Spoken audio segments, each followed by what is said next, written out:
মালদার কালিয়াচক মোথাবাড়ি ঘটনায় তদন্তে নেমে একাধিক গুরুত্বপূর্ণ তথ্য সংগ্রহ করল এনআইএ। কালিয়াচক মোথাবাড়ি কাণ্ডে তদন্ত যত এগোচ্ছে তত স্পষ্ট হচ্ছে ঘটনার গতি সরল রেখায় এগোয়নি, বরং স্তরে স্তরে জমা হচ্ছে এমন সব তথ্য তার ভিত্তিতেই উঠে আসছে নতুন নতুন প্রশ্ন। এখন সেই সব প্রশ্নের কেন্দ্রে একটি বিষয়, সেই বিতর্কিত ভিডিও।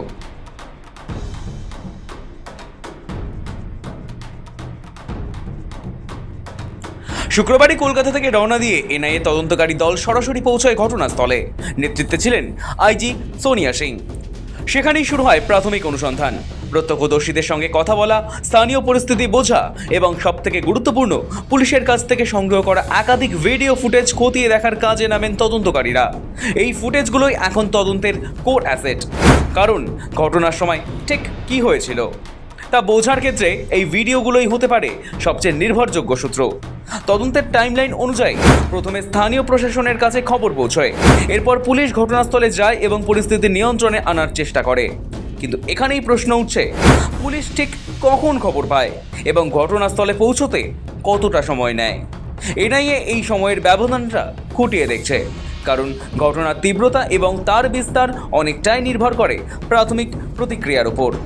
পুলিশের ভূমিকা নিয়ে প্রশ্ন। কালিয়াচকের ঘটনায় পুলিশের ভূমিকা নিয়ে উঠেছে নানান প্রশ্ন। ঘটনাস্থলে পৌঁছে তারা ঠিক কী পদক্ষেপ নিয়েছিল? পরিস্থিতি নিয়ন্ত্রণে কোনো ঘাটতি ছিল কি? এই সব প্রশ্নের উত্তর খুঁজছে কেন্দ্রীয় তদন্তকারী সংস্থা। এনআইএর হাতে আসা সমস্ত তথ্য, ভিডিও ফুটেজ এবং প্রাথমিক রিপোর্ট ইতিমধ্যেই কলকাতা এনআইএর সদর দপ্তরে পাঠানো হয়েছে। সূত্র বলছে, সেই রিপোর্ট জমা পড়েছে আইজি সোনিয়া সিং এর কাছে। এবার সেই রিপোর্ট নিয়েই চলছে উচ্চ পর্যায়ের বৈঠক। সেখানে তদন্তের অগ্রগতি, প্রমাণের শক্তি এবং আইনি দিক সবকিছু মিলিয়ে পরবর্তী পদক্ষেপ ঠিক করা হচ্ছে। পাশাপাশি এই ঘটনায় এখনো পর্যন্ত কতজনকে গ্রেপ্তার করা হয়েছে, কি কি ব্যবস্থা নিয়েছে পুলিশ, সেই সমস্ত তথ্য এনআইএ এর হাতে তুলে দেওয়া হয়েছে। সবচেয়ে বড় প্রশ্ন, এই ঘটনায় কি এনআইএ আনুষ্ঠানিকভাবে এফআইআর দায়ের করবে? সূত্র বলছে, সব তথ্য বিশ্লেষণের পর খুব শীঘ্রই এই বিষয়ে সিদ্ধান্ত নেওয়া হতে পারে।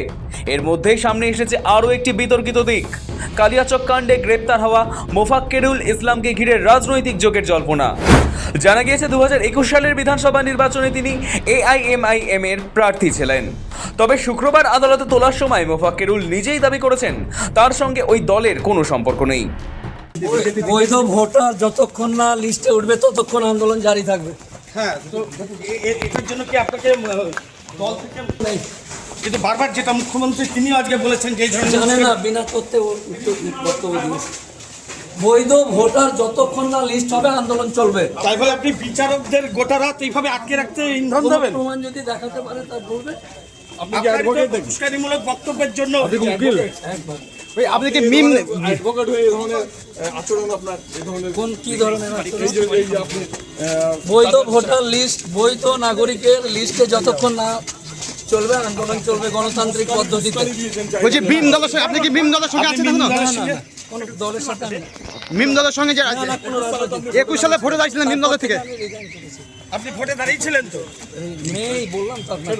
তবে এখানেও প্রশ্ন থেকেই যাচ্ছে, যদি যোগী না থাকে তাহলে অতীতে প্রার্থী হওয়ার বিষয়টি কিভাবে ব্যাখ্যা করা হবে? সব মিলিয়ে এই তদন্তে এখনো বহু প্রশ্নের জন্ম দিয়েছে। একদিকে ভিডিও ফুটেজ, অন্যদিকে প্রত্যক্ষদর্শীদের বয়ান, তার সঙ্গে রাজনৈতিক যোগের জল্পনা। সব মিলিয়ে ছবিটা এখনো অসম্পূর্ণ। সব মিলিয়ে পরবর্তী পদক্ষেপ স্পষ্ট না হওয়া পর্যন্ত কালিয়াচকের এই ঘটনার চারপাশে ঘুরপাক খাচ্ছে একটাই প্রশ্ন, ভিডিও কি সত্যিই সবটা বলবে, নাকি আরও কিছু এখনো অদেখাই রয়ে গেছে? উত্তর দেবে সময়। তনুজ জৈন ও সৌভিক সান্যালের রিপোর্ট, সময় কলকাতা।